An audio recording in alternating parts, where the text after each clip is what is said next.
అందరూ చేసిన పాపాన్ని తీయడానికి, మనల్ని పాపం నుంచి విడిపించడానికి, మన పాపాలను క్షమించడానికి ఆయన ఈ లోకానికి వచ్చి ఏం చేశాడంటే, మనుషులమైన మనందరి కొరకు ఆయన ప్రాణం పెట్టాడు. ఆయన పరిశుద్ధమైన రక్తంతో మన పాపాన్ని కడిగాడు. ఎవరూ లేరండి, యేసుక్రీస్తు ప్రభు మనల్ని ప్రేమించిన దేవుడు. అందుకే ఆయన మన కొరకు ఈ లోకానికి వచ్చాడు.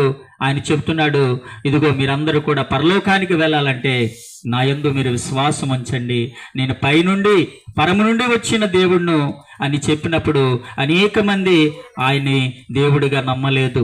కానీ ఆయన ఎప్పుడైతే చనిపోయాడో, ఆయన ఎప్పుడైతే సమాధి చేయబడ్డాడో, ఏమండి, ఆ తర్వాత 3వ దినమున ఆయన తిరిగి లేచాడండి. లేచినప్పుడు అందరూ కూడా యేసుక్రీస్తు నిజమైన దేవుడని అనేక మంది నమ్మారు.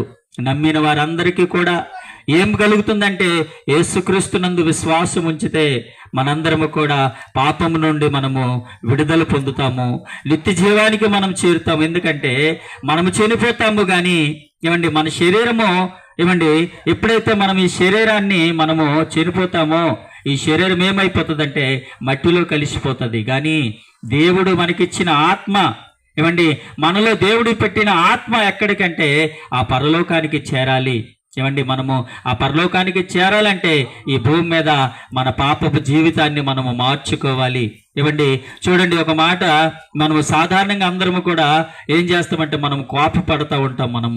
మనం కోపపడుతూ ఉంటాము. బైబిల్ చెప్తున్న మాట ఏంటంటే, కోపపడుడి కానీ పాపము చేయకుడి. అంటే మనము కోపపడచ్చు. దేనికోసం మనం కోపం పడాలంటే నీతిని జరిగించడానికి.